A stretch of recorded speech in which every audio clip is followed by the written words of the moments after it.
l'architecture du retail média français.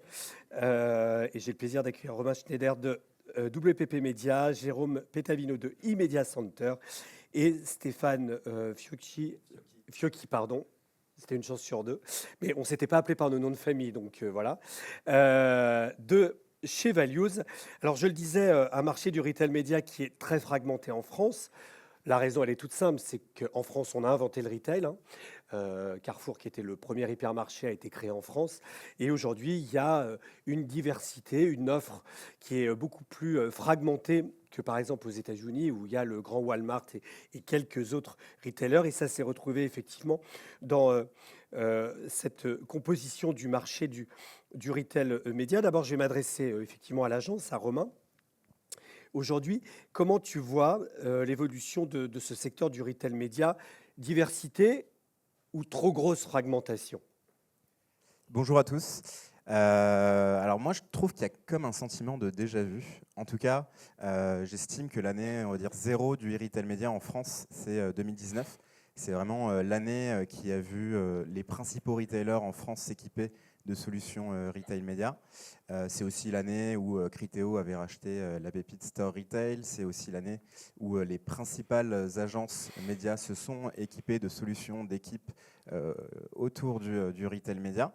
Et à l'époque, on avait assez peu d'acteurs, Criteo, Amazon, pour pas les citer, qui étaient vraiment des pionniers et qui étaient concentrés par nature parce que c'était les premiers et c'est eux qui ont amené Et en premier. l'alimentaire, le drive avait pas le poids qu'il a aujourd'hui, Absolument, évidemment. absolument. Et progressivement, on a vraiment vu un phénomène de fragmentation où chaque grand retailer a voulu mettre la main et l'emprise sur les inventaires et retail média, voyant aussi le levier en pleine croissance et voulant profiter aussi de la croissance de ce levier-là. Progressivement, on a vraiment vu une fragmentation avec notamment des agences qui ont dû avoir un rôle un peu plus agile pour passer d'un fonctionnement à un autre. Et ce qu'on observe assez récemment, et le rapprochement entre Values et Media Center, Infinity en est aussi la preuve, c'est peut-être une espèce de retour aux sources, de reconcentration qui est quand même assez différent.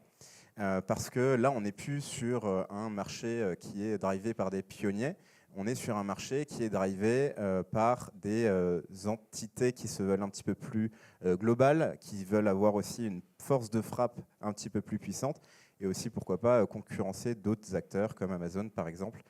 Il y a de plus solide sur ça. Ça va être le cas. Alors, il y a Unlimited, qui la réunion de Carrefour et de Publicis, qui est en train d'embarquer d'autres. Coopérative U, qui a été le dernier retailer à se lancer, a d'abord annoncé un partenariat avec Criteo et là se rapproche visiblement de Carrefour. Il y a le cas un peu village gaulois de Leclerc avec Consorégie, qui a, je crois, 50% du marché du retail média alimentaire, qui là, visiblement, a priori, n'a pas de souhait de se rapprocher de qui que ce soit, parce que je pense qu'ils se suffisent à eux-mêmes.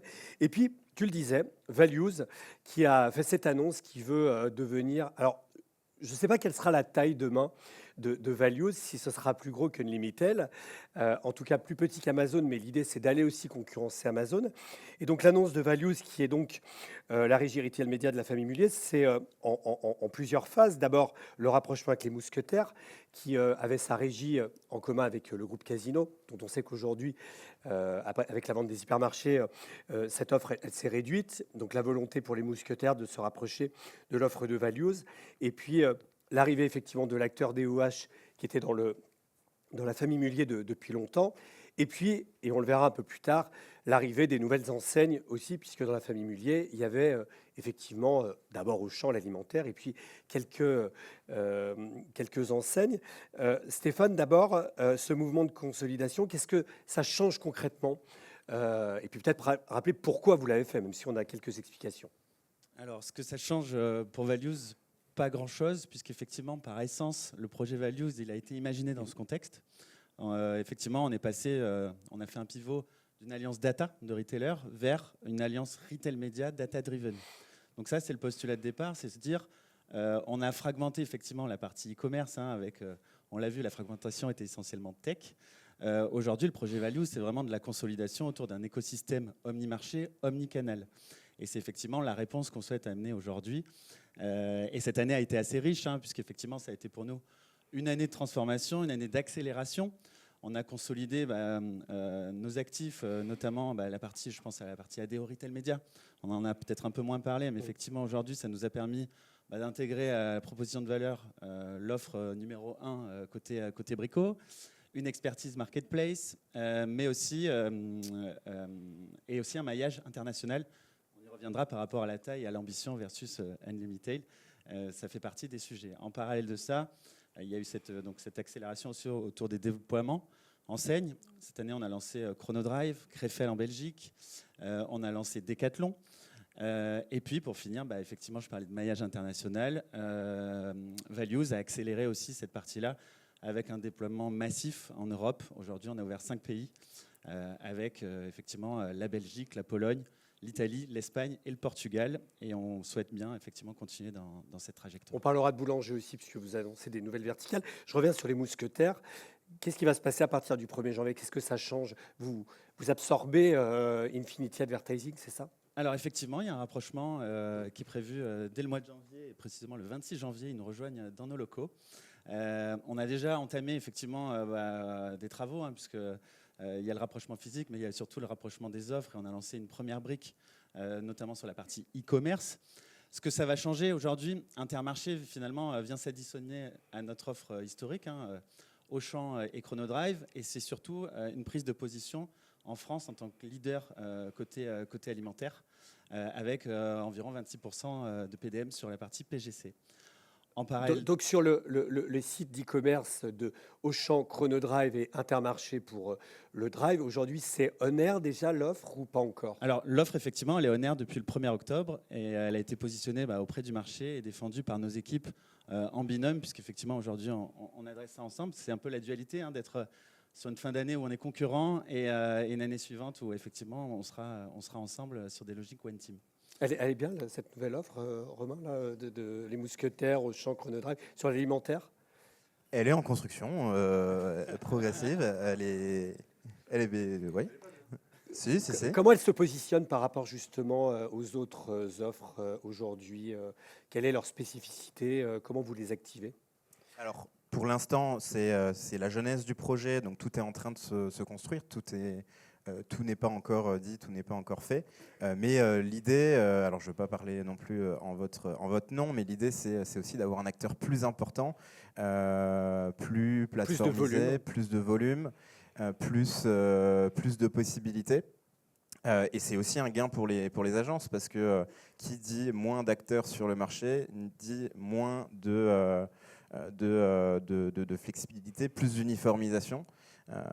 Et plus de facilité, plus de lisibilité aussi pour l'agence qui conseille ses annonceurs. Absolument. Le sujet, c'est effectivement l'offre, le volume d'affaires disponible aussi, et l'addition de ces 3 sites d'e-commerce, Chronodrive, Auchan et Intermarché, c'est quand même aujourd'hui extrêmement important. Et puis il y a la tech aussi.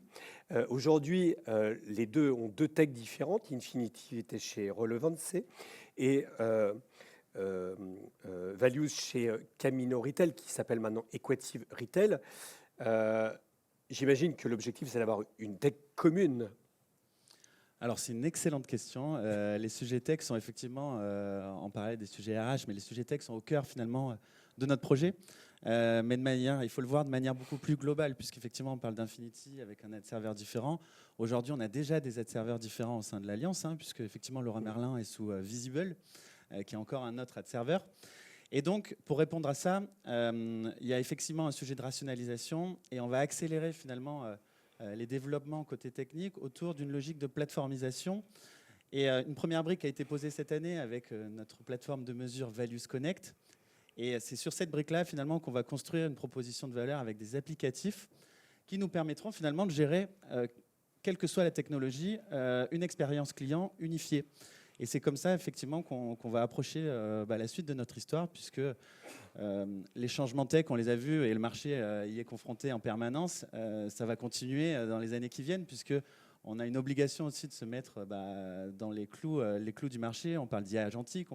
Donc on va systématiquement aussi devoir revoir nos territoires tech, donc d'où ces stratégies. Il y aura un Big Bang chez Values l'année prochaine où Ah. vous avez décidé d'avoir un grand appel d'offres qui va être très couru par les uns et les autres. En toute transparence, aujourd'hui, le Big Bang, il est dans nos équipes produits, Ouais. voilà, qui ont une roadmap à tenir. Et effectivement, on parle du 1er janvier concernant l'arrivée d'Infinity et d'Intermarché côté Values. Donc, le Big Bang, il est plutôt aujourd'hui chez les équipes tech. Ce ne sera pas un Big Bang pour le marché, puisqu'effectivement, on a fait ce choix d'une stratégie d'une plateforme Values qui est agnostique avec les différentes technos du marché.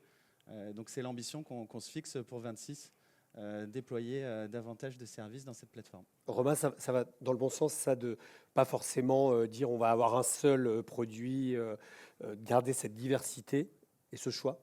Absolument, absolument.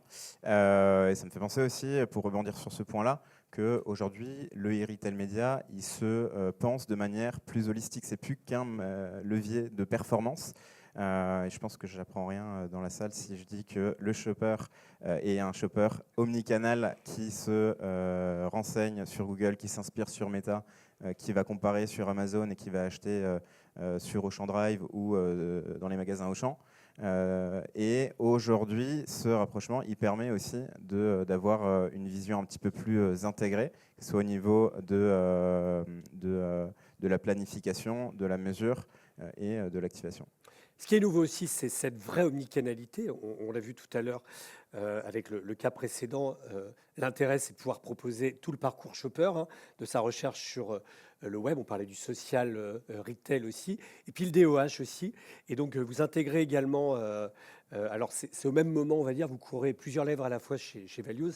L'arrivée d'Immedia Center, qui était... un cousin déjà depuis très longtemps, puisque vous êtes au sein de la famille Mullier aussi. C'est ça.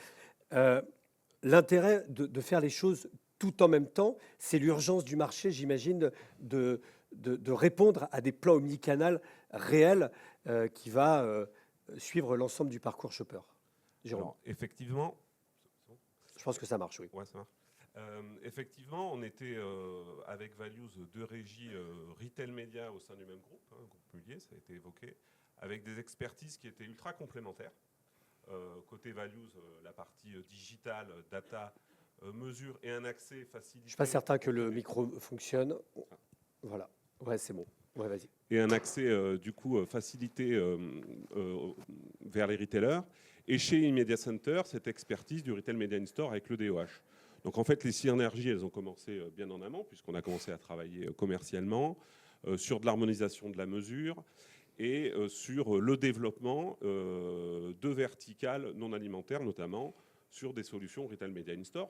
Donc l'objectif, il était assez simple, c'est de pouvoir gérer, opérer une offre totalement intégrée, mesurable, omnicanal, que ce soit sur l'intégralité du funnel d'acquisition, donc du site internet jusqu'au point de vente physique.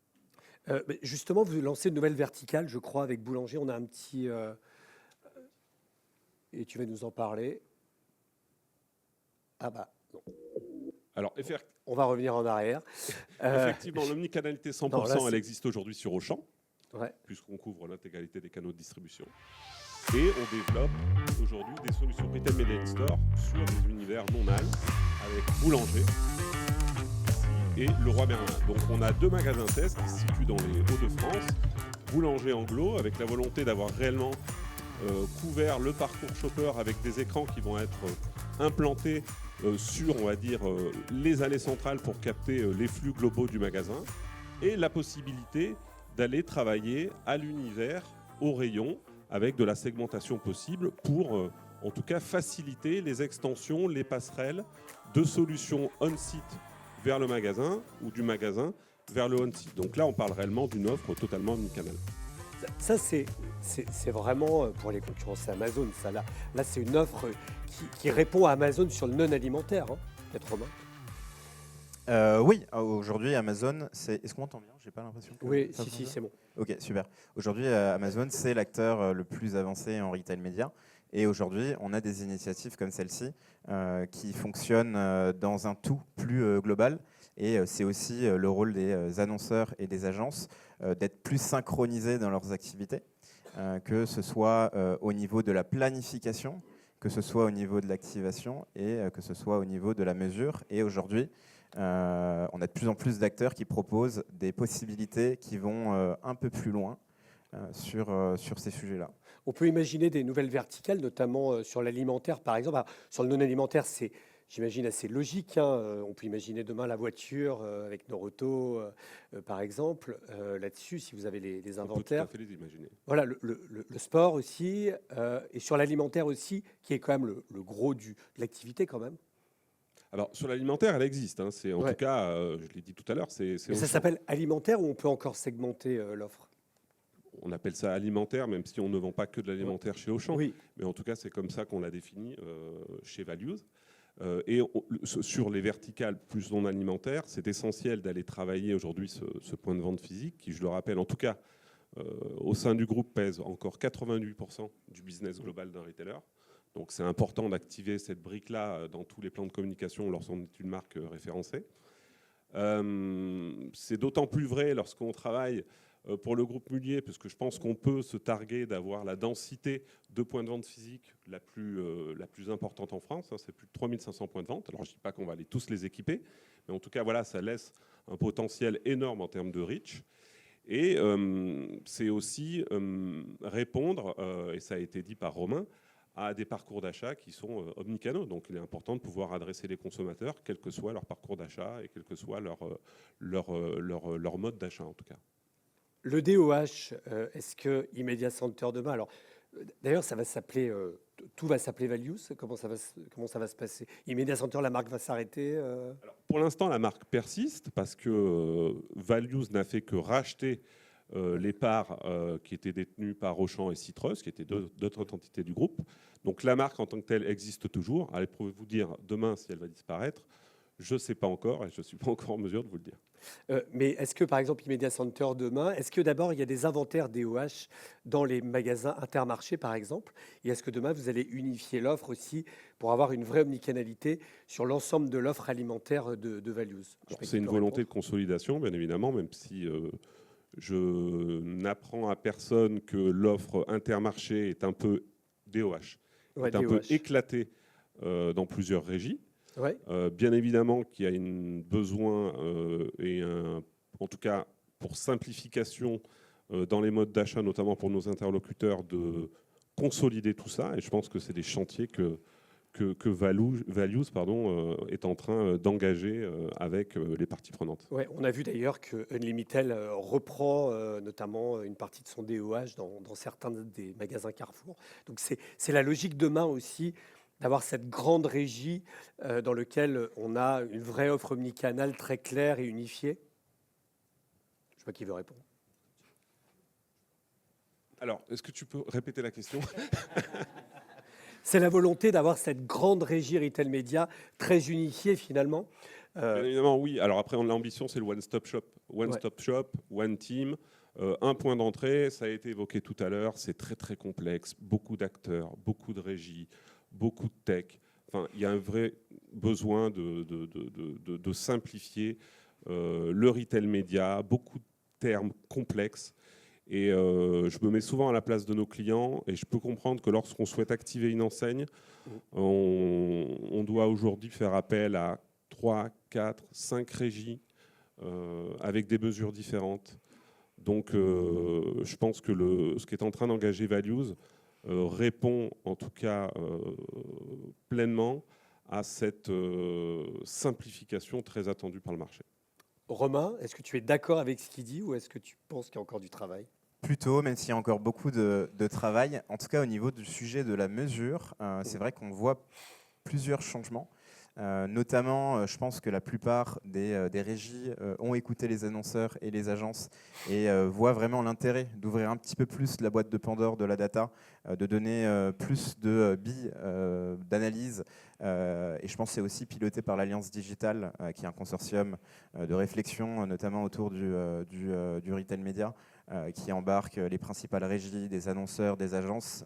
Et d'ailleurs, il y a certaines régies qui ont effectivement modifié leurs mesures et leurs méthodologies en fonction des discussions qu'ils ont pu avoir dans l'Alliance digitale. Je pense que cet effet de reconcentration est bénéfique aussi parce que moins de méthodologies, des plus gros acteurs qui sont prêts à donner plus de choses à leurs clients. Et voilà. Projetons-nous à 3 ans. C'est vrai que ça paraît être très loin, puisque qui aurait imaginé qu'il y a encore 3-4 ans qu'on en serait là aujourd'hui. À quoi ressemblerait, je vais vous poser la question à tous les trois, l'architecture idéale du retail média français? Alors, moi, je vais forcément parler avec un spectre un petit peu agence.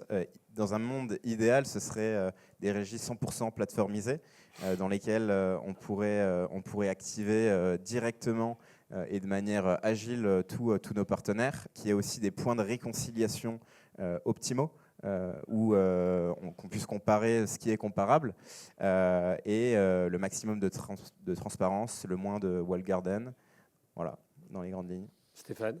Je suis assez aligné. L'objectif, effectivement, dans notre trajectoire, c'est avoir un retail média finalement omnicanal, intégré, interopérable, pour en venir aussi aux logiques de plateformisation. Volumique aussi? Volumique, et c'est d'ailleurs tout le sens de ce qu'on vient de se dire, et des rapprochements et de la consolidation des acteurs. Et donc voilà, donc je pense qu'on va dans le même sens, et c'est aussi le sens de l'harmonisation. On en a parlé autour de la mesure. La mesure, finalement, c'est notre promesse, mais c'est aussi notre plus gros défi aujourd'hui, puisqu'on voit un marché, pour le coup, sur la mesure qui est encore trop fragmenté, et on compare souvent des choux et des carottes. Et l'ambition, c'est qu'on compare des choux et des choux, ou des carottes et des carottes. Jérôme, le mot de la fin. L'architecture idéale du retail média? Ben, tout a été dit. Alors moi, je préciserai, et ma volonté, c'est plutôt côté achat. Il y a une vraie difficulté aujourd'hui de porter ces offres multileviers, multicanales auprès du marché, puisque autant on porte le discours global auprès des clients en direct, auprès des conseils en agence, mais lorsque derrière ces offres doivent être mises en place, on retombe dans des expertises très silotées. Pour preuve, je ne sais pas s'il y a des gens qui achètent du DOH dans cette salle. Je ne suis pas sûr qu'ils soient là. Voilà, ils ne sont pas là. parce que c'est Retail Media et qu'aujourd'hui, le DOH, il est affilié à l'OOH et c'est des acheteurs d'affichage qui nous achètent. Alors, je sais que ça va... Désiloter les agences, etc. Ouais, en tout cas, je sais qu'il y a quelques agences qui se mettent, qui s'organisent pour pouvoir créer des cellules Retail Media, peu importe l'activation, et qui va être capable effectivement d'acheter du multilevier et de pouvoir mieux synchroniser tout ça. Voilà, donc moi, c'est ma volonté, c'est qu'on puisse à terme pouvoir porter ces offres auprès de nos clients et partenaires agences. Eh ben merci. Merci à vous trois. Et ben on se retrouve l'année prochaine alors.